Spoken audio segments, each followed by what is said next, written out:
श्री राधा कृष्णाय नमो नमः। आप सभी दिव्य आत्माओं को मेरा प्रेम भरा सादर प्रणाम। श्री राधा प्राणनाथ भगवान श्री कृष्ण की कृपा से मैं दीनहीन नासमझ आज आप सबों के सम्मुख उस गूढ़ रहस्य को कथा के माध्यम से प्रकट करने का प्रयास कर रहा हूँ, जहाँ कुल गुरु मुनिश्रेष्ठ श्री गर्ग जी महाराज नंद भवन पधारते हैं और शिशु रूप में भगवान श्री कृष्ण और भगवान श्री बलराम का दिव्य दर्शन करते हैं।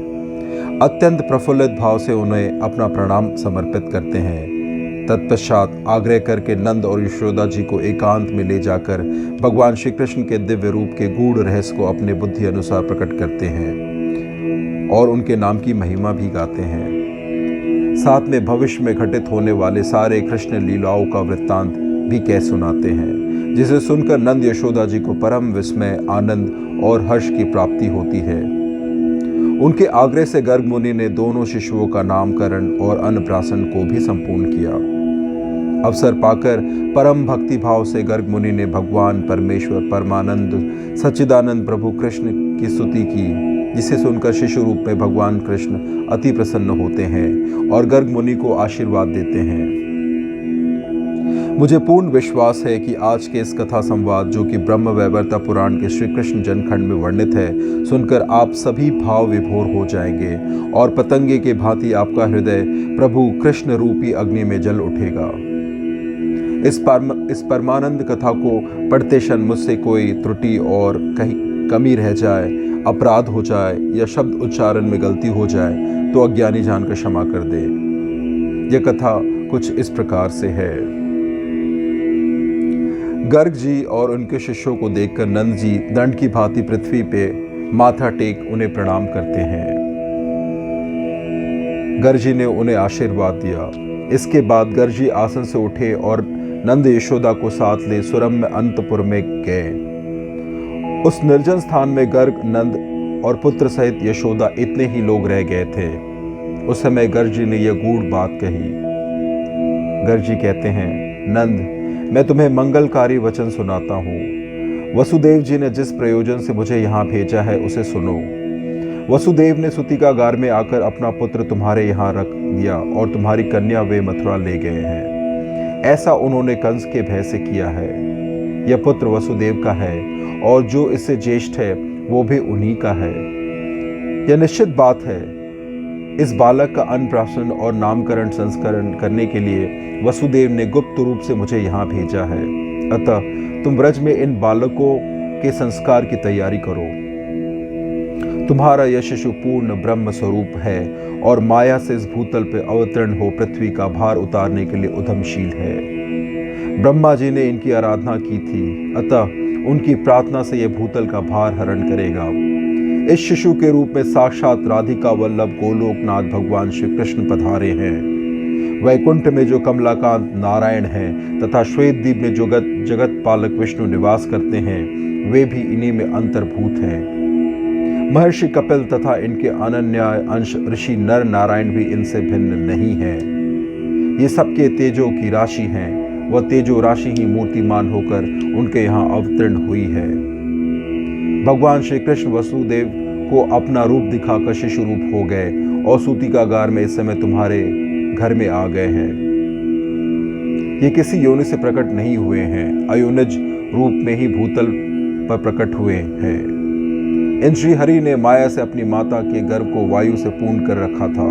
फिर स्वयं प्रकट हो अपने उस दिव्य रूप का वसुदेव जी को दर्शन कराया और फिर शिशु रूप हो वे यहाँ आ गए। गोपराज, युग युग में इनका भिन्न भिन्न वर्ण और नाम है। ये पहले श्वेत, रक्त और पीत वर्ण के थे, इस समय कृष्ण वर्ण होकर प्रकट हुए हैं। सतयुग में इनका वर्ण श्वेत था। ये तेज पुंज से आवृत होने के कारण अत्यंत प्रसन्न जान पड़ते हैं।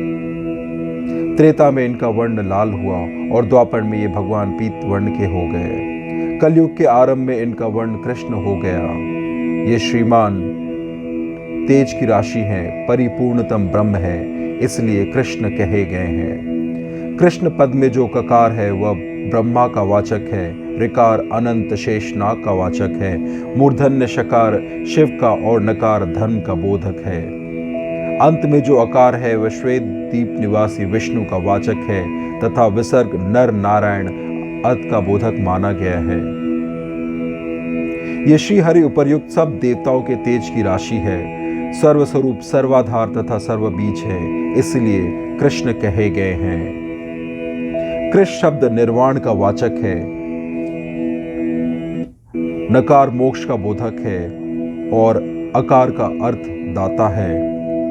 वे श्री हरि निर्वाण मोक्ष प्रदान करने वाले हैं, इसलिए कृष्ण कहे गए हैं। कृष्ण का अर्थ है निश्चेष्ट, नौ का अर्थ है भक्ति और अकार का अर्थ है दाता। भगवान निष्कर्म भक्ति के दाता हैं, इसलिए उनका नाम कृष्ण है। कृष्ण का अर्थ है कर्मों का निर्मूलन, नौ का अर्थ है दास्य भाव और अकार प्राप्ति बोधक है। वे कर्मों का समूल नाश करके भक्ति की प्राप्ति कराते हैं, इसीलिए कृष्ण कहे गए हैं। नंद, भगवान के अन्य करोड़ों नामों का स्मरण करने पर जिस फल की प्राप्ति होती है, वो सब केवल कृष्ण नाम का स्मरण करने से मनुष्य अवश्य प्राप्त कर लेता है। कृष्ण नाम के स्मरण का जैसा पुण्य है, उसके कीर्तन और श्रवण से भी वैसा ही पुण्य होता है। श्री कृष्ण के कीर्तन, श्रवण और स्मरण आदि से मनुष्य के करोड़ों जन्मों के पाप का नाश हो जाता है। भगवान विष्णु के सब नामों में कृष्ण नाम ही सबकी अपेक्षा सारतम वस्तु और परात्पर तत्व है। कृष्ण नाम अत्यंत मंगलमय, सुंदर तथा भक्तिदायक है। ककार के उच्चारण से भक्त पुरुष जन्म मृत्यु का नाश करने वाली कैवल्य मोक्ष को प्राप्त कर लेता है। ऋकार के उच्चारण से भगवान का अनुपम दास्य भाव प्राप्त होता है। शकार के उच्चारण से उनकी मनोवांछित भक्ति सुलभ होती है।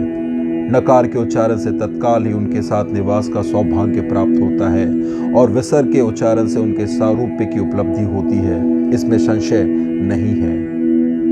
ककार का उच्चारण होते ही यमदूत कांपने लगते हैं। ऋकार का उच्चारण होने पे वे ठहर जाते हैं, आगे नहीं बढ़ते। शकार के उच्चारण से पातक, नकार के उच्चारण से रोग तथा अकार के उच्चारण से मृत्यु, ये सब निश्चय ही भाग खड़े होते हैं, क्योंकि वे नाम उच्चारण से डरते हैं। ब्रजेश्वर श्री कृष्ण नाम के स्मरण, कीर्तन और श्रवण के लिए उद्योग करते ही श्री कृष्ण के किंकर गोलोक से विमान लेकर दौड़ पड़ते हैं। विद्वान लोग शायद भूतल के धूलि कणों की गणना कर सके, परंतु नाम के प्रभाव की गणना करने में संत पुरुष भी समर्थ नहीं है। पूर्व काल में भगवान शंकर के मुख से मैंने इस कृष्ण नाम की महिमा सुनी थी। मेरे गुरु भगवान शंकर ही श्री कृष्ण के गुणों और नामों का प्रभाव कुछ कुछ जानते हैं। ब्रह्मा, अनंत, धर्म, देवता, ऋषि, मनु, मानव, वेद और संत पुरुष श्री कृष्ण नाम महिमा की 16वीं कला को भी नहीं जानते हैं। नंद, इस प्रकार मैंने तुम्हारे पुत्र की महिमा का अपनी बुद्धि और ज्ञान के अनुसार वर्णन किया है। इसे मैंने गुरुजी के मुख से सुना था।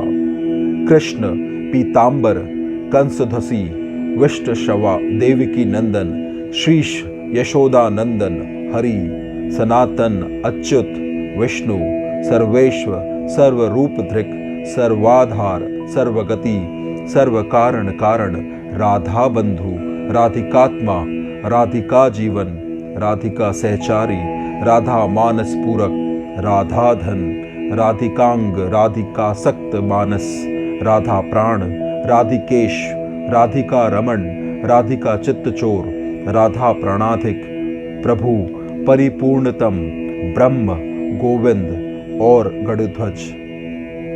नंद, ये श्री कृष्ण के नाम जो तुमने मेरे मुख से सुने हैं, हृदय में धारण करो। सुभेक्षण, ये नाम जन्म तथा मृत्यु के कष्ट को हर लेने वाले हैं। तुम्हारे कनिष्ठ पुत्रों के नामों का महत्व जैसा मैंने सुना था, वैसा यहाँ बतलाया है। आगे कथा में गर्जी भगवान बलराम के नाम के महत्व को भी प्रकट करते हैं। श्री राधा के नाम के महत्व का भी गुणगान कहते हैं। इसके उपरांत शुभ मुहूर्त में गर्ग जी ने शिशुओं का नामकरण और अन्नप्राशन किया और श्री हरि को गोद में लेकर गर्ग जी एकांत स्थान में गए और बड़ी भक्ति भाव से उन परमेश्वर को प्रणाम करके उनका स्तवन करने लगे। उस समय उनके नेत्रों से आंसू बह रहे थे, शरीर में रोमांच हो आया था, मस्तक भक्ति भाव से झुक गया था और श्री कृष्ण चरणाविंदों में दोनों हाथ जोड़कर वे इस प्रकार बोल रहे थे। हे कृष्ण, हे जगन्नाथ, हे भक्त भंजन, आप मुझ पर प्रसन्न होइए। परमेश्वर, मुझे अपने चरण कमलों की दास भक्ति दीजिए। भक्तों को अभय देने वाले गोविंद, आपके पिताजी ने मुझे बहुत धन दिया है, किंतु उस धन से मेरा क्या प्रयोजन है। आप मुझे अपनी अविचल भक्ति प्रदान कीजिए। प्रभु, अणिमादि सिद्धियों में, योग साधना में, अनेक प्रकार की मुक्तियों में, ज्ञान तत्व में अथवा अमृतत्व में मेरी तनिक भी रुचि नहीं है। इंद्रपद, मनुपद तथा चिरकाल तक स्वर्ग लोक रूपी फल के लिए भी मेरे मन में कोई इच्छा नहीं है। मैं आपके चरणों की सेवा छोड़कर कुछ नहीं चाहता। सालोक, शास्त्री, सारूप, सामीप्य और एकत्व, ये 5 प्रकार की मुक्तियां सभी को अभिष्ट है, परंतु परमात्मन, मैं आपके चरणों की सेवा छोड़कर इनसे किसी को भी ग्रहण नहीं करना चाहता। मैं गोलोक अथवा पाताल में निवास करूं, ऐसा भी मेरा मनोरथ नहीं है, परंतु मुझे आपके चरणारविंदों का निरंतर चिंतन होता रहे, यही मेरी अभिलाषा है।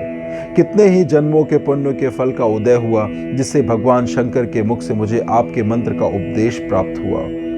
उस मंत्र को पाकर मैं सर्वज्ञ और समदर्शी हो गया। सर्वत्र मेरी अबाध गति है। कृपा सिंधु दीन बंधु, मुझ पर कृपा कीजिए। मुझे अभय देकर अपने चरण कमलों में रख लीजिए, फिर मृत्यु मेरा क्या करेगी।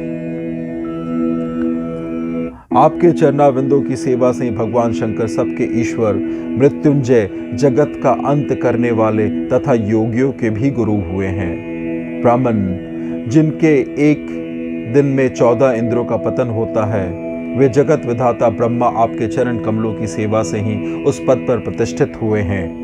आपके चरणों की सेवा करके ही धर्मदेव समस्त कर्मों के साक्षी हुए हैं। सुदर्जय काल को जीतकर सबके पालक और फलदाता हुए हैं।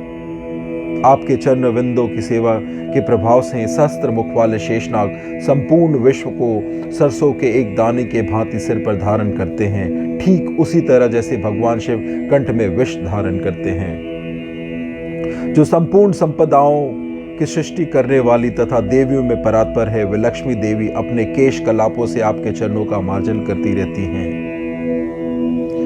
जो सबकी बीज रूपा है, वे शक्ति रूपी प्रकृति आपके चरण कमलों का चिंतन करते करते उन्हीं में तत्पर हो जाती हैं। सबकी बुद्धि रूपिणी एवं स्वर रूपा पार्वती ने आपके चरणों की सेवा से ही महेश्वर शिव को प्राण वल्लभ के रूप में प्राप्त किया है।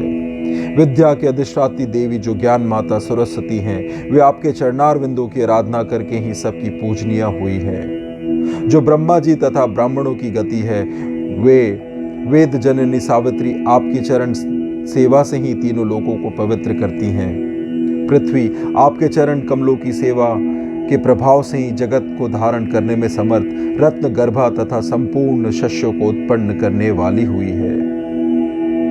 आपकी अंशभूता तथा आपके ही तुल्य तेजस्विनी राधा आपके वक्षस्थल में स्थान पाकर भी आपके चरणों की सेवा करती है। फिर दूसरे की क्या बात है। ईश, जैसे शिव आदि देवता और लक्ष्मी आदि देवियां आपसे सनात है, उसी तरह मुझे भी सनात कीजिए, क्योंकि ईश्वर की सब पर समान कृपा होती है। नाथ, मैं अपने निवास को नहीं जाऊंगा, आपका दिया हुआ यह धन भी नहीं लूंगा। मुझ अनुरागी सेवक को अपने चरण कमलों में सेवा में रख लीजिए। इस प्रकार स्तुति करके गर्ग जी के नेत्रों से आंसू बहते हुए श्री हरि के चरणों में गिरे पड़े और जोर जोर से रुदन करने लगे। उस समय भक्ति के उद्रेक से उनके शरीर में रोमांच हो आया था। गर्ग जी की बात सुनकर भक्त वत्सल भगवान श्री कृष्ण हंस पड़े और बोले, मुझ में तुम्हारी अविचल भक्ति हो। इस प्रकार ये कथा संवाद यही समाप्त होता है। श्री राधा कृष्णाय नमो नमः।